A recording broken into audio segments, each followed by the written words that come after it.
मुझे अगर वजीर आजम की पेशकश हुई और मुकम्मल इख्तियारात हुए तो मैं इस ओहदे को फौरन कबूल करते हुए सबसे पहले क्या करूंगा?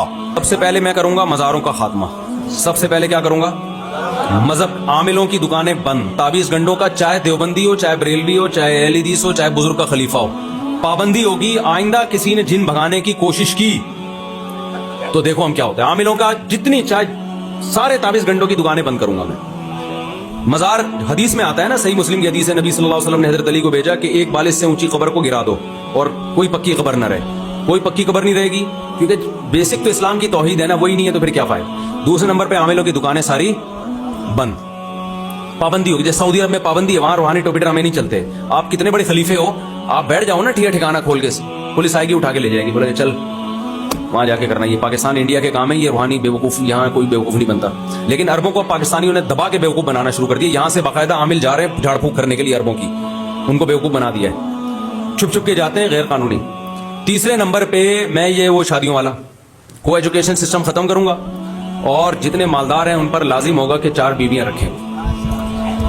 और जितने कमारे छड़े छाट हैं खिलाफत उस्मानिया में, जैसे जब भी कोई कमारा निकाह करता था उसको खिलाफत उस्मानिया में आसान किस्तों पे लोन दिया जाता था या मदद की जाती थी, तो निकाह को हम प्रोमोट करेंगे।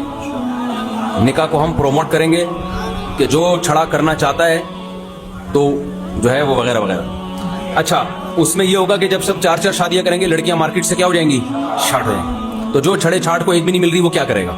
फिर तो नहीं मिलेंगी, बहुत से कमारे छड़े छाट होंगे। तो फिर हम उनको बाहर अमेरिका भेजेंगे अंग्रेज लड़कियों से शादियों के लिए, जापान से। भाई हम दूसरे मुल्कों से मुज़ाकरात करेंगे कि भाई हमारे यहाँ मालदारों ने 4-4 रख लिए हैं, ये बेचारे गरीब लोग बैठे हुए, इनको एक भी नहीं मिल रही।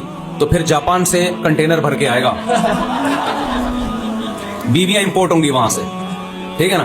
तो चिंग पोंग फिर चाची ये चाइनीज से इस तरह की चीज आएगी, क्योंकि उनको अच्छे शौहर नहीं मिल रहे। उनके यहाँ ये बड़ा मसला है, उन लोगों के यहाँ भी मसला है। गोरा शादी वादी थोड़ी करता है, तो वहां जो भी फिर धड़ाधड़ इस्लाम से, फिर सारे गोरे कमारे रह जाएंगे। फिर स्पीड नस्ल किसकी बढ़ेगी? हमारी नस्ल बढ़ेगी। फिर गौरी आया, वो खादिम हुसैन रिजवी ने कहा था ना, कोई कर्जा मांगेगा तो उन्होंने कहा मिसाइल आया और IMF को सूद नहीं देंगे। ये ऐसी पैकेज है ख्वाबों ख्यालों की बातें। ना हम वजीर आजम बनेंगे, ना तुम कमबख्तों की कभी शादी होगी। आखिरी बात करके बयान खत्म करता हूं। अल्लाह की कसम, ला इलाहा इल्लल्लाह 100 दफा कसमें उठा के कह सकता हूं मैं, अगर खानदानी और पाकीज़ा और सुकून की जिंदगी चाहते हो, आपको दीन के अलावा कोई रास्ता नजर नहीं आएगा। अकेले दीन नहीं, बीवी बच्चों में भी आपको अपना खानदान बढ़ाना भी पड़ेगा। शरीयत के मुताबिक आपको उसकी इस्लाम के मुताबिक तरबियत करना भी पड़ेगी, वरना दरिंदे बन जाओगे। क्योंकि आप अगर लिबरलिज्म की तरफ गए